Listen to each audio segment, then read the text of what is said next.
guys, and welcome to another episode of Art Side of Life. I'm Eva, for those of you who don't know me yet, and in today's episode I will be talking with Marco Bucci again. We had the interview with him last year.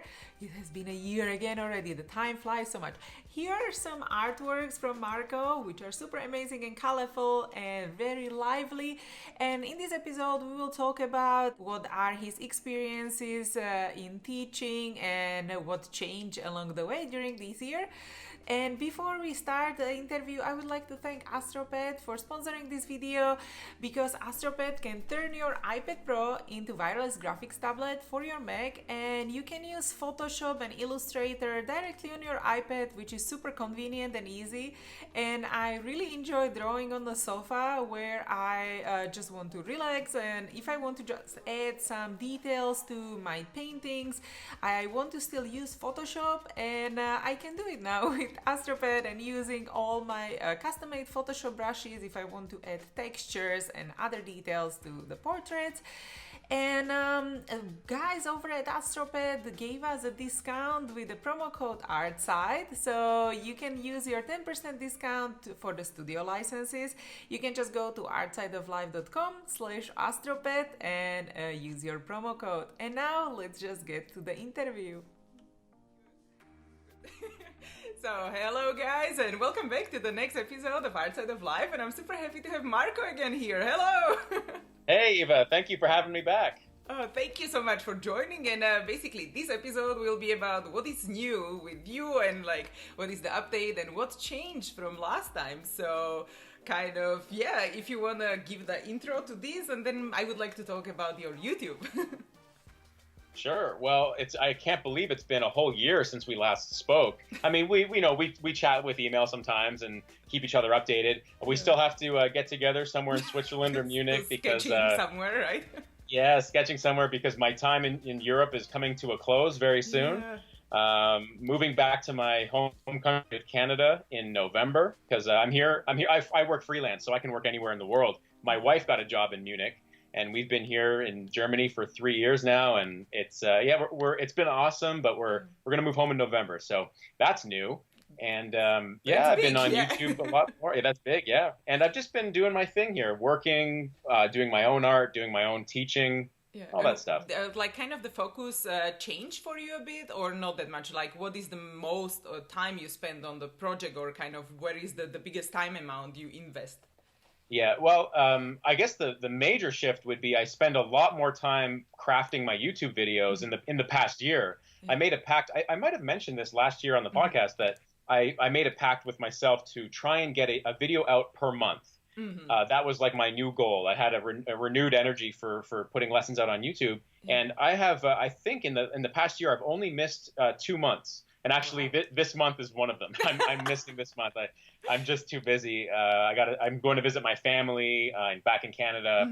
And I have some like 3 different deadlines in the month, so I couldn't do it this month. But I've been spending a lot more time on my YouTube lessons, and it's really been a fun ride to see the progress with people finding my channel a lot more now, and challenging myself to get out quality lessons every month has been great. So how did you plan the challenge? Like, did you do like a planning, like, okay, this month I will do this type of video, then the next month is this one? Oh, so to give you a sense of what it's like behind the curtain here, at the first of each month, I panic because I have no ideas, nothing. I'm like, because I spend all my energy on the previous month's video, right? So I'm like, at the first of every month, I have a huge sigh of relief that my video's been released, because usually I work so much on those videos that I put them out at the end of the month, right? Like the 29th or 30th or whatever. So then the next day is like, August 1st or whatever. And I'm like, I have no idea what I'm going to do. The best thing I do is I have a little notebook, a little pocket notebook. And I just fill this thing. I don't know if you can see it, but I just fill it with notes.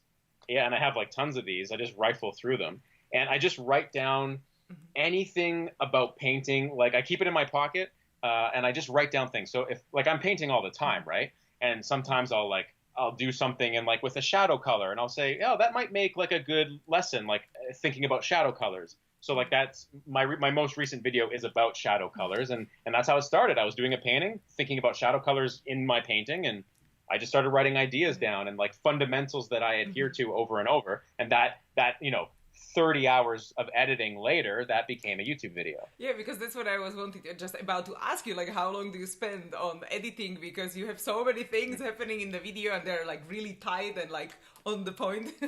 Yeah, like I'm a sucker for punishment, as they say. Like, I don't know why I do this to myself, but I've always had a love for performance. Like, I don't do any performing. Like, I'm not an actor, I'm not a dancer or anything like that. Although I have played in a few bands, but I have always loved the idea of like crafting a performance that you give to an audience. Like a movie, for example, is like that. But so I try and make my YouTube videos, like the lesson has to be good. It has to be a good painting lesson. But I also want to have like a performance element to it. So I try and, I'll write lines. Like I have a series on YouTube called 10 Minutes to Better Painting. And I've got 6 episodes out now, and I'm working on my 7th one right now. But like I play a character on that series. It's like in Spinal Tap. It's me dialed up to 11 is what that character is. It's not really me, but it's like the best part of me, I think. And I dial it way up. Like in real life, although you can't tell right now, but in real life I'm more quiet. I talk to my cat all day. That's it. But I try and find that part of me that loves the performance part, and I write for myself like a character in a movie. So it takes a long time to like edit that down. So you asked the question, how many hours? I'd say roughly 40 to 50 hours per video. It's quite a lot. Do you do also storyboarding for that, or some other planning, or like visualizing it, or it's just how it goes? Yeah. Well, other than like little sketches in my notebook, like if I have sometimes I have characters in my videos, like my intern character, who's recurring now. Like I sketch little poses out like an animator would do in a little book. Okay. Yeah. But I don't do any storyboarding or anything. No, I usually create the visuals like as I go. So I'll be like, oh, I need a diagram that shows how a color moves from like red to green or whatever. So I'll just think like how, what would people understand? And I'll start creating it in Photoshop, and it will go through like phases in the moment. So I'll create in the moment. And I'll have multiple versions of it. Like I'll try something and it won't work, and I'll edit it, or maybe something works right off the first try sometimes too.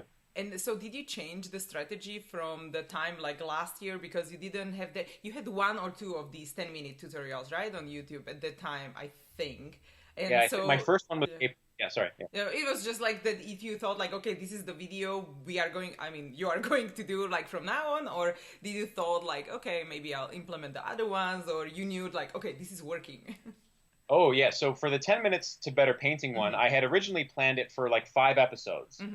And I had ideas for all 5. It's the only time I ever thought ahead in the future. I had like the topics that I roughly thought would be good for 5.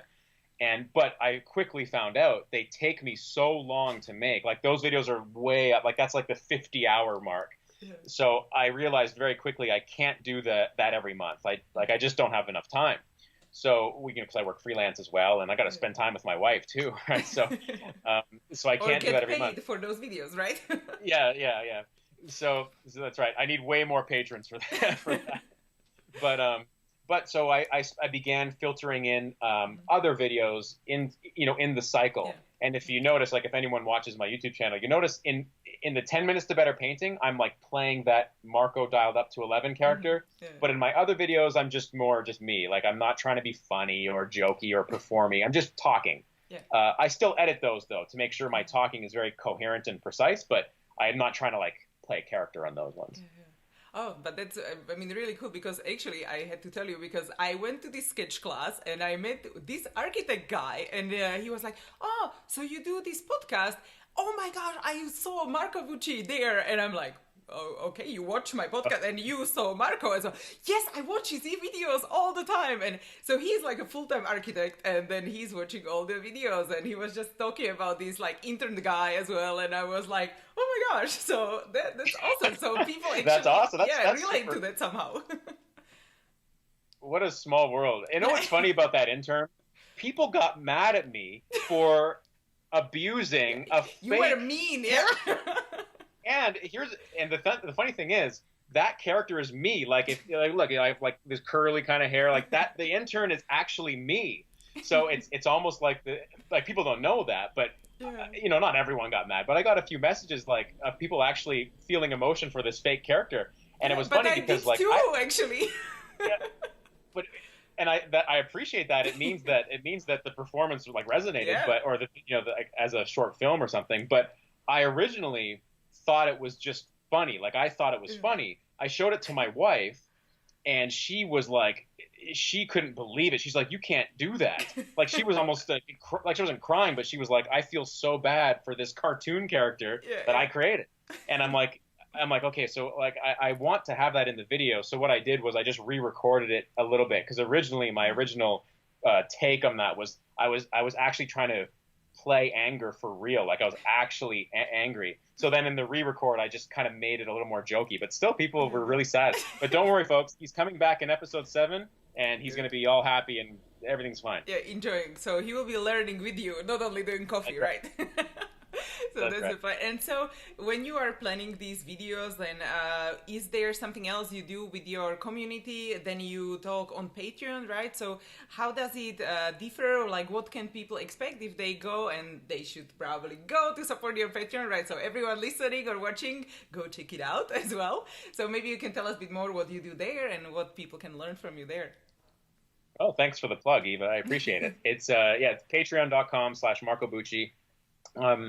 I have the only thing I do there that's special for the patrons is I have, you know, like everyone does, tier rewards, and I try and make them really good. Like you get free videos, depending on where you are, you get behind the scenes bonus videos, high res art, stuff like that. I also have some higher levels like art critiques, and I even just started a personal mentorship program on Patreon. It's my highest tier level. I currently only have it available to 2 students at a time because it takes a lot of my time, right? So I can only do so many because it's just one-on-one.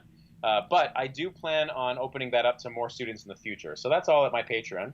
And the Patreon, like if anyone is listening right now that supports me on there, I just really thank you. I can't say thank you enough because that small little bonus of financial support online really helps me devote the time to the videos that I need to do. Like I could not do, like I remember someone commented on one of my videos like that I should upload more. I'm like, well, I physically can't because it takes me 30 hours to do a video. Like I cannot churn them out. And yes, I know that it's possible to just like do a video in 2 hours and just upload it, but I would never do that. I wouldn't be fulfilled if I did that. So it's one of those artistic problems that we want things to be perfect, right? So I'm just better and better, and of course. But I know that you've been doing some videos, like your color course. Like, how do you find making videos? Like, how long does it take you to make a class? Well, I mean, the color class took me so long because I was really inspired by your videos. I was like, they're so good because they're so short and like going to the point. So it was awesome. But then it took me a month to create the whole course. Because, I believe you. Wow, I did 30 lessons, and all of those lessons are short, and they're like really, so you don't have to spend so much time on it, and like, okay, so you can just move on, and if you feel like you want to learn more, then you can, just go for more videos. But if you feel like you have only short time, then like your videos, they're like, okay, 10 minutes, and you're done for today, for example. Yeah. No, I mean, that's great, and congrats on your new video products. That's great. Everyone should go and check out Eva's color class. Video, I mean, it takes a long time. I have this chip on my shoulder where I don't think I was ever the best student growing up. I always had trouble, like, I guess, understanding things. Like, I would need things to be crystal clear. And then once things were crystal clear, I was really good at remembering it and applying it. So I have a big chip on my shoulder that anything I explain on YouTube, it has to be clear to, like, I have a standard that I have to hit, like, on a clarity level. And that's what takes me a long time. Like, I'll go through so many revisions of, like, I'll say a line like 20 times. Like, really? I've got my microphone next to my monitor, and I'll just, like, say the same line in different ways, and I'll edit together things like you would do with any voiceover. And that's what takes me the longest time, I think. Wow, yeah. And then you do also like some resources and these descriptions, or is like the main focus on the video is just the video, and then you see like if you need to write more comments in the description, or that's not usually necessary? No, usually my description is not where I put any information, like my website and Patreon, stuff like that. Yeah, but no, I mean, unless like if I ever actually, you know what I use more is pinned comments. Hmm. Like for one of my videos, I mentioned two people that have taught me, Hmm. Morgan Weisling and I can't remember the other one.